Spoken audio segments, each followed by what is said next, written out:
महाराष्ट्र भाषा विवाद पर रामदास अठावले की राज ठाकरे को चेतावनी। कहा हिंदी के अपमान पर लगे देशद्रोह का केस, दादागिरी नहीं चलेगी। और इस मामले पर लगातार प्रतिक्रियाओं का दौर देखने के लिए मिल रहा है। राज ठाकरे के बयान के बाद सियासी पारा हाई है। तो महाराष्ट्र में भाषा को लेकर फसाद जारी है। मुंबई में इसे लेकर भाषा के नाम पर गुंडागर्दी की गई। दिग्गज इन्वेस्टर सुशील केवड़िया के दफ्तर पर भी महाराष्ट्र नवनिर्माण सेना यानी एमएनएस के कार्यकर्ताओं ने पथराव और तोड़फोड़ किया। और इसके बाद जब एक मंच पर उद्धव और राज ठाकरे आए तो उन्होंने भी ये बयान दिया और ये कहा कि अब थप्पड़ भी मारेंगे और वीडियो भी नहीं बनाएंगे। उन्होंने कहा था कि अब हमारे द्वारा ये चीजें की जाएगी। उन्होंने ये भी कहा था कि भाषा के लिए अगर गुंडागर्दी करनी पड़े तो हाँ, हम गुंडे हैं। वहीं अब जिस तरीके का बयान इनके द्वारा दिए गए हैं और जिस तरीके की अब दफ्तर में तोड़फोड़ भी जो है देखने के लिए मिली है, और इसके बाद जिस तरीके से वो लगातार इनके कार्यकर्ता गुंडागर्दी कर रही हैं, इसे लेकर अब बिहार और यूपी तक विरोध हो रहा है। इसी बीच केंद्रीय मंत्री रामदास अठावले ने राज ठाकरे को खुली चेतावनी दे दी है। उन्होंने कहा कि राज ठाकरे दादागिरी कर रही हैं, उन्हें जेल में डालो। मेरी प्रतिक्रिया ये है कि दो भाई एक साथ आ गए हैं, बहुत अच्छी बात है। और उद्धव ठाकरे राज ठाकरे एक साथ आने की राह अनेक लोग देख रहे थे, लेकिन लोगों में जो आनंद है वो आनंद खाली शिवसेना के लोगों में है। और दो भाई इकट्ठा आना ये मतलब उनके लिए बहुत अच्छा लगा है। लेकिन दो भाई इकट्ठा आने से महायुति का ज्यादा फायदा है, क्योंकि महाविकास आघाड़ी में फूट हो जाएगी। और लेकिन अभी ये दो भाई तो मराठी के मुद्दे पर अभी एक मेड़ावा के लिए इकट्ठा आए थे। आगे वो कितना इकट्ठा आएगी मुझे मालूम नहीं है। और अगर वो बीएमसी के चुनाव में एक साथ भी आते हैं तो मराठी वोट मुंबई में मतलब पर प्रांतियों के वोटों से कम है। और वो मराठी वोट में भी 60% से ज्यादा वोट हमारे महायुति को मिलेगा। और इसीलिए मुझे लगता है कि और बाकी पर प्रांतीय जो है ये डेढ़ इनके आगे से जाएगी। तो इसीलिए मुझे लगता है कि जिस तरह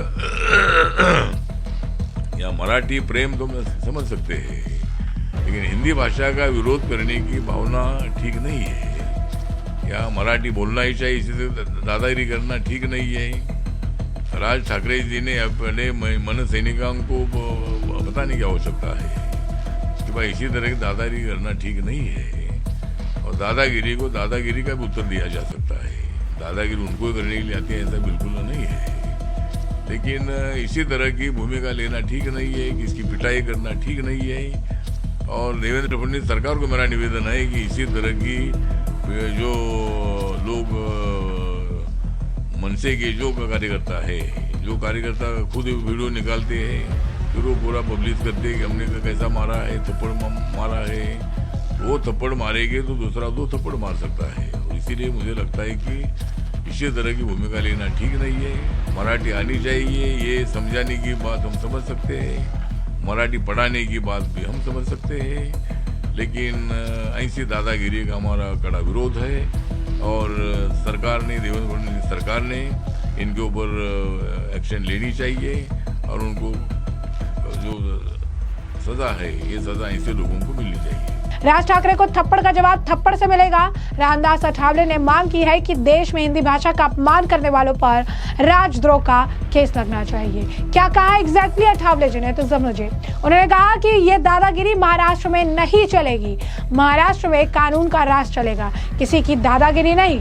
राज ठाकरे अपने कार्यकर्ताओं को कैसे बोल रही हैं कि थप्पड़ मारो। जितने भी लोग दादागिरी कर रहे हैं उन पर कड़ी कार्रवाई होनी चाहिए। हिंदी भाषी लोगों को मारा जा रहा है, ये बर्दाश्त नहीं किया जाएगा। देश की भाषा हिंदी का अपमान नहीं होने दिया जाएगा। रामदास अठावले ने राज ठाकरे और उद्धव ठाकरे के एक साथ आने पर भी कहा कि दोनों भाइयों के साथ आने से महाराष्ट्र में कुछ भी फर्क नहीं पड़ेगा।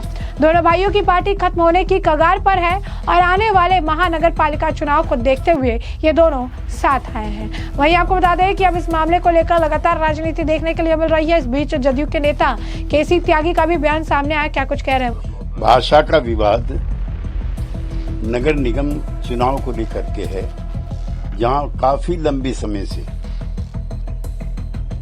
शिवसेना का कब्जा रहा है और दूसरा दोनों भाइयों की एकता का है, जो सत्ता में बंदर बाट के लिए छटपटा रहे हैं। मुंबई, दिल्ली, कोलकाता, चेन्नई, ये किसी एक राज्य के, एक जाति के, एक समूह के हिस्से नहीं है।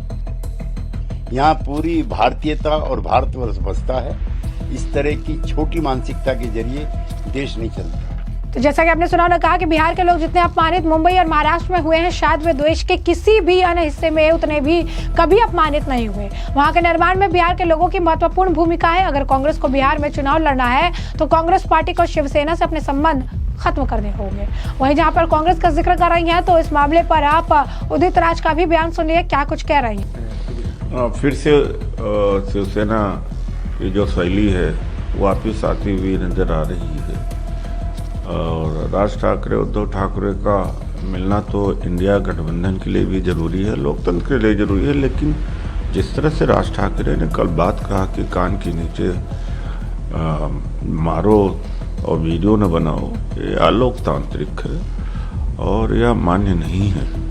ये इंडिया अलायंस के पार्टनर का चरित्र नहीं हो सकता है।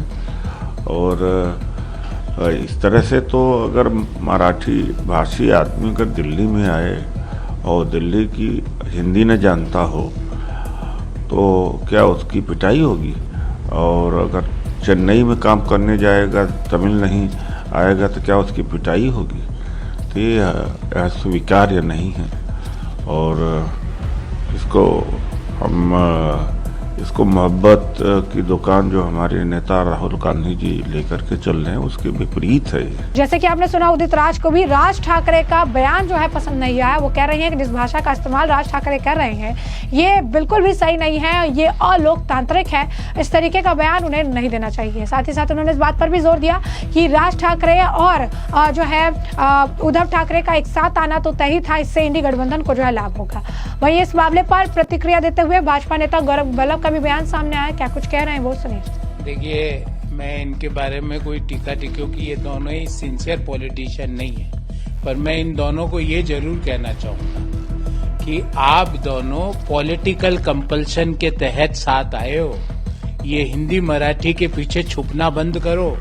ना तो आपको मराठी से प्रेम है, ना हिंदी से प्रेम है। इन दोनों को सिर्फ अपने परिवार से प्रेम है। तो ये पॉलिटिकल कंपल्शन के तहत एक साथ आए हैं। तो हिंदी को या मराठी के पीछे छुपकर कवर फायर करना बंद करिए। आपको महाराष्ट्र के लोगों को भी पता है और देश के लोगों को भी पता है कि आप दोनों पॉलिटिकल कंपल्सन से आज एक साथ आए हो। और उम्मीद है कितने दिन साथ रहते हो नहीं रहते हो मुझे नहीं पता। पुष्पा बनते हो, दाढ़ी बढ़ाते हो, पुष्पा के डायलॉग बोलते हो, ये मुझे नहीं पता आपका क्या मन में है। पर ये हिंदी मराठी को बदनाम करना बंद करो। भारत में सभी भाषाओं का सम्मान पिछले 11 सालों में हमने किया है। प्रधानमंत्री मोदी जी ने राष्ट्रीय शिक्षा नीति के तहत हर प्रांत की जो वहाँ की प्रादेशिक भाषाएं हैं, रीजनल लैंग्वेजेस हैं, उनको प्रमुखता पे लाने का काम किया है। पहली बार किसी सरकार ने हायर एजुकेशन की किताबें रीजनल लैंग्वेजेस में छपे, इसकी व्यवस्था कराई है। और पुनः दोहराता हूँ, हिंदी सब भाषाओं की सखी है। हिंदी का किसी भाषा से विरोध नहीं है, किसी भाषा से दुश्मनी नहीं है। हिंदी को विलन मत बताइए, हिंदी तो सखी है सब भाषाओं की। हम तो देश में मराठी का भी सम्मान करते हैं, तेलुगु का भी करते हैं, तमिल का भी करते हैं, कन्नड़ का भी करते हैं, गुजराती का भी करते हैं, बंगाली का भी करते हैं, असमी भाषा का भी करते हैं और हिंदी का भी करते हैं। हिंदी सब भाषाओं की सखी है। तो जैसा कि आपने सुना कि गौरव वल्लभ कह रहे हैं कि दोनों यानी राज ठाकरे और उद्धव ठाकरे ईमानदार राजनेता नहीं है, वे राजनीतिक मजबूरी के कारण एक साथ आए हैं। हिंदी और मराठी के पीछे छिपना बंद करो। आपको ना तो मराठी से प्यार है और ना ही हिंदी से, आपको बस अपने परिवार से प्यार है। भारत में हम सभी भाषाओं का सम्मान करते हैं। हिंदी सभी भाषाओं की मित्र है। हिंदी को खलनायिका मत कहो। वहीं आपको बता दें कि इस मामले पर लगातार प्रतिक्रिया आ रही है। राज ठाकरे के बयान पर लोगों का गुस्सा फूट रहा है। वहीं दिलचस्प बात यह रही, कहा जा रहा है कि राज ठाकरे और उद्धव ठाकरे का साथ आना कांग्रेस को रास नहीं आ रहा है और ऐसी स्थिति उत्पन्न हो रही है जिसकी वजह से शायद कांग्रेस को अब अकेले चुनाव लड़ना पड़ जाए। इसी बीच अब आपको बता दें कि कांग्रेस मंच से नदारत रही। बीजेपी ने इस मामले को लेकर जमकर निशाना साधा तो विजय वेटीवार का बयान सामने आया, क्या कुछ कह रहे हैं वो सुनिए। नहीं जाने का कारण भी ये नहीं था, दो बंधु का मिलन था, उन्होंने कार्यक्रम किया। मराठी भाषा हम लोगों ने कभी हिंदी का विरोध नहीं किया। हिंदी के सक्ति का विरोध हम करते हैं। इसलिए मराठी हिंदी सक्ति नहीं होना चाहिए। ठीक है, 5वीं क्लास से हिंदी पढ़ा रहे तो पढ़ाओ, पहली से क्यों, यह सवाल था। और नहीं जाने की कोई दूसरी वजह नहीं थी। और भाजपा को चिंता क्यों है कि हम नहीं गए? अरे हम जाए नहीं जाए, तुम अपनी चिंता करो ना, दोनों भाई एक आने के बाद में। कांग्रेस की चिंता क्यों करते हो? कांग्रेस नहीं थी, कांग्रेस क्यों नहीं गई? नहीं लगा, हम नहीं गए, जब आएगा तो जाएंगे। हमारा तो है अलायंस 2 जी के साथ में आगाड़ी है। अब दोनों भाई आकर कुछ महाराष्ट्र में एक आ रहा है तो लोग स्वागत कर रहे हैं, तो उसको हमें घसीटने की जरूरत नहीं। हिंदी बोलने वाले राज्य आर्थिक रूप से पिछड़े हुए हैं, राज ठाकरे ने कहा। तो कल का हमने उनका भाषण सुना, ये सही है। महाराष्ट्र ने जो प्रगति किया है, या महाराष्ट्र आज देश के अंदर में 1 नंबर का राज्य जो बना था, महाराष्ट्र की संस्कृति, महाराष्ट्र का विकास, महाराष्ट्र का हर क्षेत्र में एक अलग प्रभाव, और महाराष्ट्र एक इकोनॉमिकल कैपिटल हिंदुस्तान का, ये सब कुछ जो है महाराष्ट्र में, ये मराठी आदमी के वजह से है, ऐसा उन्होंने कहा था। ये सच है। आज से मुख्यमंत्री देवेंद्र फडणवीस पॉडकास्ट शुरू करने वाले महाराष्ट्र धर्म ने ब्रॉडकास्ट शुरू करने जा रहे हैं। हमें आनंद है महाराष्ट्र धर्म करके। हमारा यही कहना है कि हमारे सीएम जी से यही मांग है कि महाराष्ट्र धर्म छत्रपति शिवाजी महाराज की कल्पना है। वो धर्म कौन सा था? नीति का धर्म था, नैतिकता का धर्म था, इंसानियत का धर्म था। सबको समान अधिकार और सबको समानता का अधिकार छत्रपति शिवराय का था। महाराज ने कभी एक भी मस्जिद गिराई ऐसा कहीं इतिहास नहीं है। महाराज ने उल्टा मस्जिद को खड़ा करने के लिए कहा। महाराज ने शत्रु को भी उतना ही सम्मान दिया, जैसे कि अफजल खान का वध करने के बाद में उसकी समाधि भी किले के पास में खड़ी कर दी, बांधने को काम कर दिया। तो ये जो था महाराज का बड़ा, महाराज की नीति थी कि किसानों को कुछ दुख न पहुंचे। किसानों को अगर हम लोग लड़ाई के लिए बाहर निकलते तो किसान के फसल को हाथ नहीं लगाए। यहाँ के महिलाओं को भी मां के समान उनको रखे। ये वो धर्म की बात थी। महाराष्ट्र धर्म छत्रपति शिवराय का वो धर्म था। वही धर्म के लिए अगर काम करते हैं बड़ा आनंद है, और वो धर्म छोड़कर वोट का धर्म करते हैं। तो जैसे कि आपने उनका बयान सुना, उन्होंने कहा कि हमें कोई दिक्कत परेशानी नहीं है, हमारे पर्सनल रीजन थे जिसकी वजह से हम नहीं रहे। आखिर बीजेपी को इतनी परेशानी क्यों हो रही है कि हम वहां गए नहीं गए से उनका क्या लेना देना है, वो अपने राजनीति पर जो है फोकस करें। यानी साफ तौर पर उद्धव और राज ठाकरे के एक साथ आने के बाद एक तरफ कांग्रेस की मुश्किल बढ़ गई है, तो दूसरी तरफ राज ठाकरे ने जो बयान दिया है, इस बयान के बाद उनकी जमकर आलोचना हो रही है। लोगों का ये कहना है कि इस तरीके का बयान देकर ये साफ तौर पर गुंडागर्दी भड़काने की बात कर रही है, गुंडागर्दी साफ तौर पर करने की बात कर रही हैं। और जैसा कि देवेंद्र फडणवीस ने कल ही राज ठाकरे के बयान पर प्रतिक्रिया दी थी और साफ कर दिया था गुंडागर्दी बर्दाश्त नहीं होगी। उन्होंने कहा था, उन्हें लगता है ये मराठी हैं लेकिन हम भी मराठी है। क्या कुछ कहा था देवेंद्र फडणवीस ने भी राज ठाकरे के बयान पर, जरा एक नजर डालिए।